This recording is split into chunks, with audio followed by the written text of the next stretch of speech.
signal. Go. It's July 23rd, 2024. It's my honor to speaking with Mr. John J. Jeckovich. We're reading his book, Their Mother's Sons. And that book is basically about his life from kindergarten all the way through his retirement. And we're highlighting his years in World War II, which the chapter is chapter 12, and that's entitled Passwords, Killed in Action, and Hospital Bound. Mr. Jeckovich is knocking on the door of 100 years old in perfect health. His mind is like a library, and his eyes are unbelievable. He reads the newspapers and letters without any use of any glasses at all. It's just amazing. We call him the super soldier, and others call him a badass. Badass. So this book is dedicated to his wife, Delphine Jeckovich, which he was married to approximately 70 years. And Delphine Jeckovich is no longer with us. And a little tribute to Delphine Jeckovich. Do not stand by my grave and weep. I am not there. Do not sleep. I do not sleep. I am thousands of winds that blow. I am the diamond glint on the snow in Niagara Falls winter. I am the sunlight on a ripened grain. I am the gentle autumn at Bowman Lake State Park.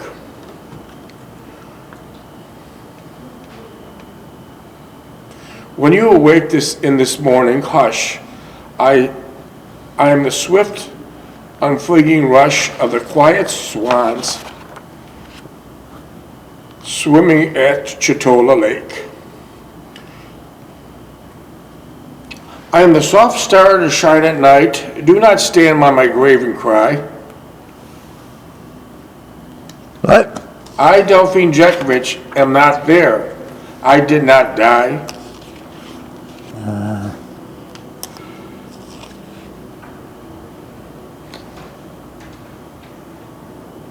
I, Delphine Jeckovich, now live with the risen Lord.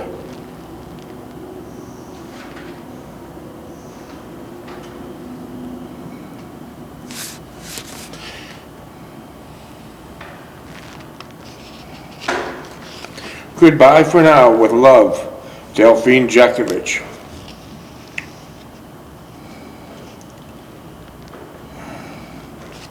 Eternal rest grant unto Delphine Jeckovich, O Lord, and let perpetual light shine upon Delphine Stulak Jeckovich. What? Stand by. May Delphine's soul, through the mercy of God, rest you in peace eternally. Delphine was not just a mother, but she was everyone's best friend.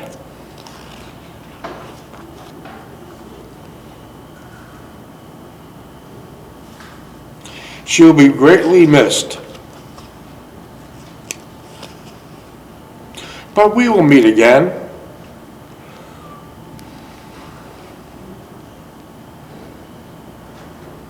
Her memory will live on in our hearts forever.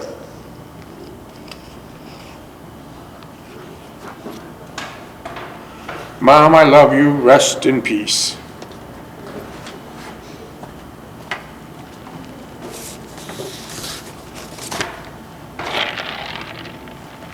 Right.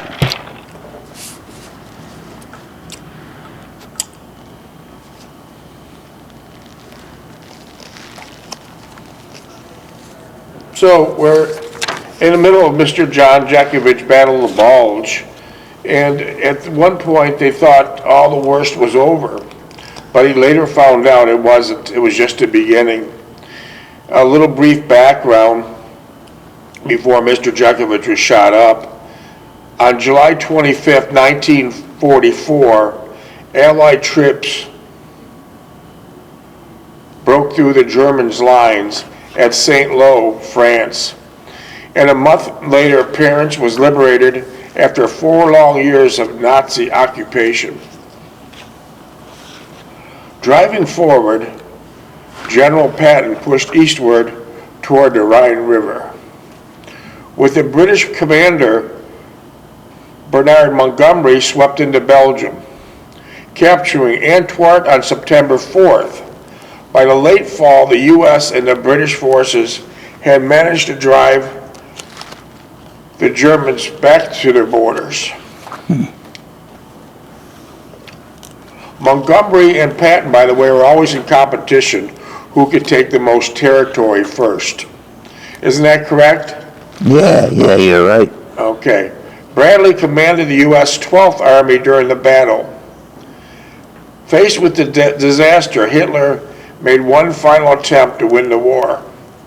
Pulling together his failing resources, he planned to break through the weakly held 75-mile front of the Belgium's dense Ardennes forest, serving the Allied forces. The Germans planned their offensive with strict secrecy. They kept radio communications to a minimum and moved troops and equipment at night. Germans mostly worked at night, didn't they? Yeah, Germans? yeah. Okay. Because the Allies were busy planning their own offensive, they failed to see what the Germans were up to. On a misty morning of December 16th, minutes? 23. Did you want to hang that back up for me, Yeah. please? On a misty morning of December 16th, 200,000 German troops and about 1,000 tanks launched their attack. The 4 U.S. units they targeted were caught completely by surprise because their superior air force was grounded by the overcast skies. The two forces collided throughout the day, but the Germans eventually broke through the American front. They captured most of the division as well as the key roads, and then marched towards the Meuse River. This created a large bulge in the Allied lines. This is where the battle got its popular name, the Battle of the Bulge. Patton led the U.S. Third Army during the battle. Immediately, Supreme Allied Commander Dwight D. Eisenhower sent reinforcements to prevent the Germans from pushing in any way further. Days later, Patton has turned his troops around and launched a counterattack on the German flank. The troops from the front were isolated in the forecast, unaware of the situation and the overall battle, but still did not part to slow the Nazis. And still did their part to slow the Nazis' advance.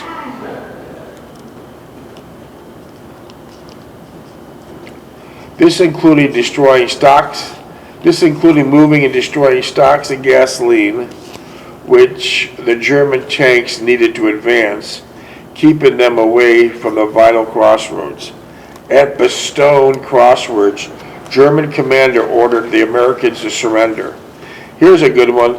At the Bastogne Crossroads, a German commander ordered the Americans to surrender, to which General Anthony McCauley famously replied, "Nuts." Omar Bradley commanded to recover.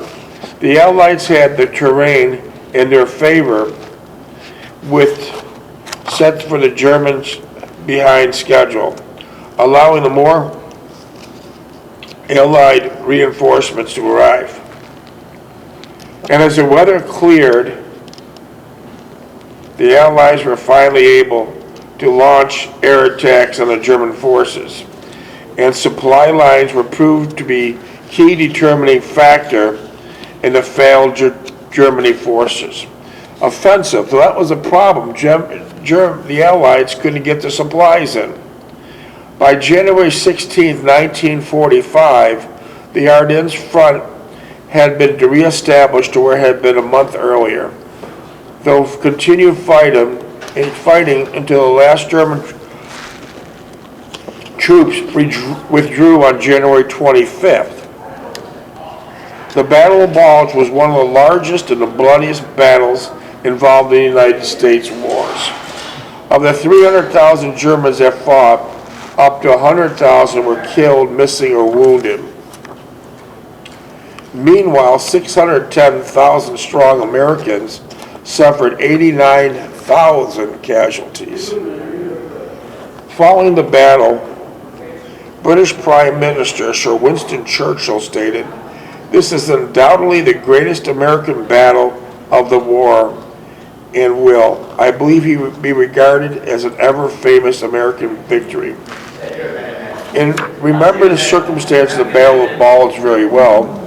We had a regular summer 1944 with a joyous result of being liberated from German occupation in the course of September. Having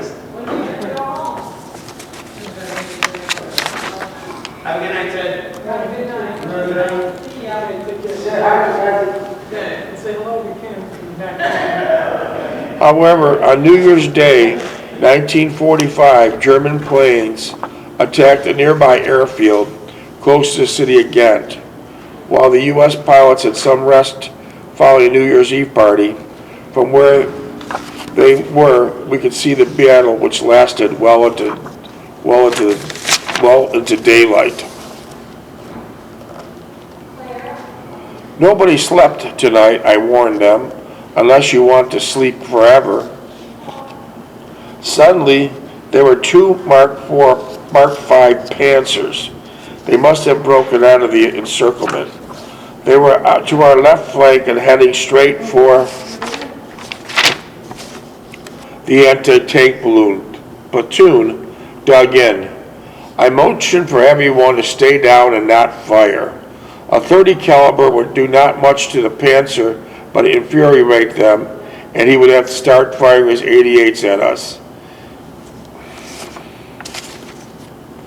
The anti-tank platoon waited until they got fairly close, and they opened fire.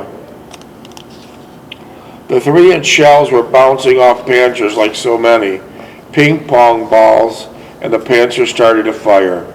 They destroyed several of our anti-tank guns, and the remaining guns continued to fire at the approaching tanks. The riflemen with the bazookas put one of the Panzers out of commission, and he was on fire. The other tanker kept on coming at full speed, figuring he had overrun our position and escape. Another bazooka shell fired and missed the tank completely. By now, the Panzer had cleared the anti-tank position and was clear out of range of the bazookas, heading over an open field in a southerly direction. That morning, we heard over half of the anti-tank battalions were casualties, and most of their self-propelled guns were destroyed. The Shermans had bottled up the Panzer's regiment and had captured over 200 Germans and their equipment. We had not suffered any casualties, but managed to frighten the hell out of the new replacements and give them a taste of what combat is all about. By this time, the American and British units had developed a closely coordinated pattern of maneuvering to engulf the fleeing Panzer units. Mortars and artillery would flush them out, and then the tanks and the tanks destroyers would move in and gather them up. The infantry would use rockets from the anti-tank bazookas or drop Fury White phosphorus grenades down the ventilator shafts of the tanks. We were moving constantly from one sector to another, plugging gaps in the line to stop the escaping Panzer. Here and there, the Germans would emerge unscathed. From nowhere, there was some undefended portion of the trap and make a dash for freedom. We would be rushed into along with the tanks and infantry to halt their exodus. We were ineffective against the Tigers and Panzers. In reality, Our only task was to stop those fleeing on foot or in the vehicles. The Germans were constantly probing our fluid lines, and whenever they found a hole in it, they would take advantage of it. There several times the weather was clear enough for our fighters to spot them. They would annihilate them with rockets and machine gun fire. There were 2 Elysium tanks, L4s, hovering over our position, directly artillery and spotting runaway tanks. At times the Germans would mount a counterattack supported by tanks and assault guns. Fatigued and sometimes outnumbered, our infantry would fall back and regroup. At times a coordinated thrust by several rifle companies, supported by tanks, would tilt the scale in our favor, and we could hold a certain piece of ground for a time. During these periods, we would be positioned in a supporting role, aiding the riflemen in reaching their objective, or at least holding on to it. In other instances, several rifle companies would be so depleted that they would compromise at most a reinforced platoon. At times, a company would be down to 60 men, another to 80, far from the strength of a normal rifle company. Our own squad was under strength by 4 men most of the time, and it's seldom that we operated at full strength for long. The Germans refused to surrender even after the most devastating with the high explosive charges in their bunkers. But Finally, a tank dozer, a tank equipped with a bulldozer blade, was summoned. It covered the entrance and firing embrasures on the earth, sealing it and burying the men alive in it. 12 minutes. At one time, 2 battalion attack was planned with the purpose of flushing out the entrenched German into isolated villages. Reaching villages necessitated many moving through the waist-deep snow, and it was carrying the tripod, and Lester had the receiver. Leip had gotten some of the antifreeze from the receiver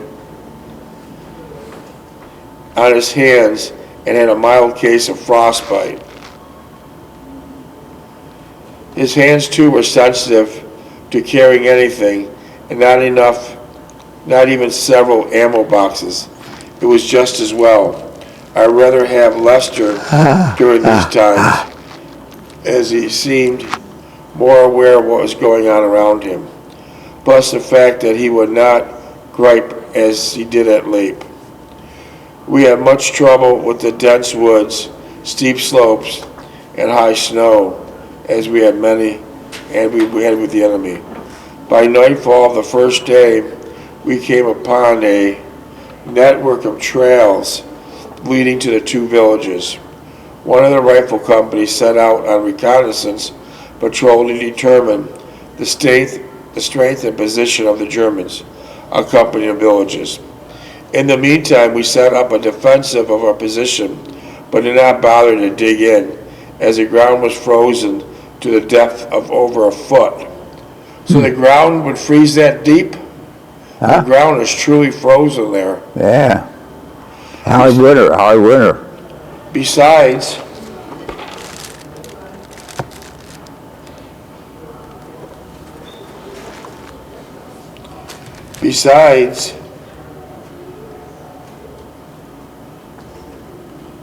Besides, we would not, 10. Besides, we would not be here long. We were all chilled from trudging through the deep snow, and I was soaked from sweating. As we crowded there, waiting for the patrol to return, I could feel the back of my wool undershirt being soaked. We had no change of clothes, and we're all getting colder by the minute. The patrol returned and responded a heavy concentration of Germans in one village, but no tanks were sighted. The artillery was alerted shortly thereafter Shells from the 105s and the 155s were whistling overhead, saturating the little village. After they lifted their barrage, we moved in cautiously, anticipating any moment that the Germans in the village would open up on us with their burp guns and mortars. As we advanced, we could get closer to some of the houses in the village, and everyone expected to see a burp gun blasting away from one of the broken windows.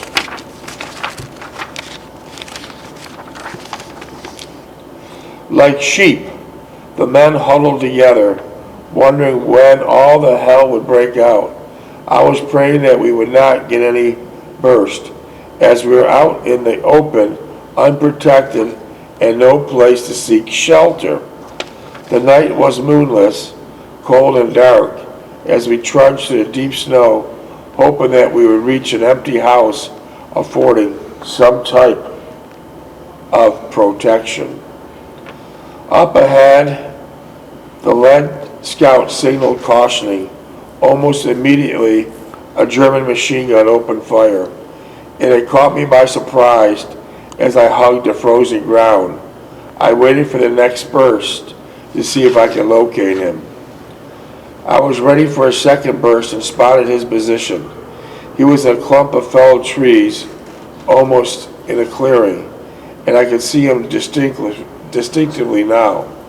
He fired another burst and then another, and I wondered what he was firing at so profusely, as all the while giving his position away. One of the rifle squads was deployed to attempt to flank his position. No sooner had they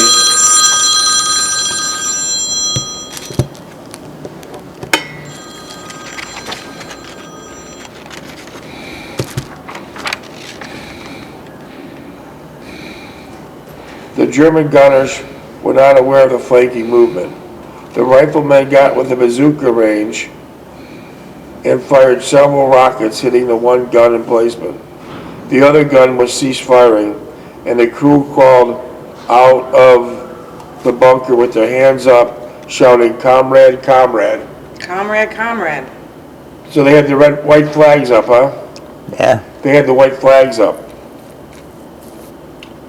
The lead scouts were in the village and reported light enemy resistance. By the platoon of the Shermans, we entered the village from the opposite direction, taking advantage of the frozen ground and crossing several fields which were rotted with the truck and combat car tracks. Tom? 7. They swept the village, firing their stubby-nosed 75s and machine guns. At the slightest hint of movement, the Germans gave up quickly. From the looks of them, they were in a worse shape than ever. They were in worse shape than we were. We later found out from the prisoner interrogation that they had not had any food or water in over 24 hours, and before that had been on light rations for several weeks. They were under the assumption that if they would surrender, they would at least have water and some food available. Instead, they were each given a K ration and a half a cup of water, which had been purified by halazone tablets. One of the prisoners related during interrogations that they were preparing for a counterattack. No sooner had we revealed the information than the German artillery fire began coming into our area, following the screaming German infantry. We quickly swung the gun around and began firing on the oncoming hordes. They had to cover the deep, wet snow in an open field, which just gave us time to seek out our targets. The understrength company formed a defensive in line with their 61 millimeter mortars and their light machine guns, opening fire and advancing infantry. The Shermans came out on the line and they began to fire point blank at the enemy, their 75s, catching many of them before they got across the field. The Germans fell back to the woods. The counterattack was repulsed. A call went out for fighter group to disperse. They were even further back. It was not long before the P-38 Lightnings were overhead and had spotted our markers, and we were hurling out of the sky, their machine guns and cannons blazing away at the fleeing Germans, catching many of them in the woods and the next clearing beyond. Although we took many prisoners, it always seemed that the Germans had an inexhaustible supply of men to send against us, and that the advantage always lay with them. In reality, the German forces was a makeshift at best, and it was the forest and the snows that was their best defense. The Germans were free to roam all about, using a dense tree for cover and concealment. 4.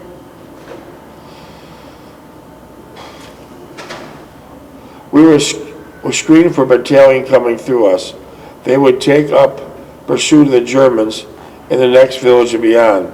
I was exhausted, I imagine everyone else was.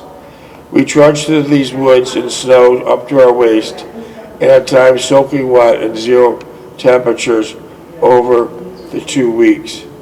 We had not had a hot meal in these 2 weeks, much less nourishing morsels outside of K rations. We understood these were not normal times, and if anything, it was normal in combat, and considered ourselves lucky to be still alive. I was too exhausted physically as well as mentally to try some sort of it out now. All I really knew for sure was that I could not take another step, much less wade through another snow-covered forest. The sun was up and I lay back stretched, full out, absorbing its warm rays. I fell soundly asleep. I did not know how long I was asleep, but the next thing I could recall was someone desperately shaking me to awaken. As I looked up, I could see the gold eagle of a steel helmet on his person's face. "Wake up, son," he said softly. I later found out it was Lieutenant Colonel Walter Richardson of the 3rd Armored Division. He helped me up and softly explained our present situation. Then he said we should be relieved shortly and would try to get some hot chow and dry clothes. He also stated that we're doing a good job and soon it'd be all over when we could get on with our lives. He looked over at what was left of our squad. All right. Excuse me, I gotta go piss.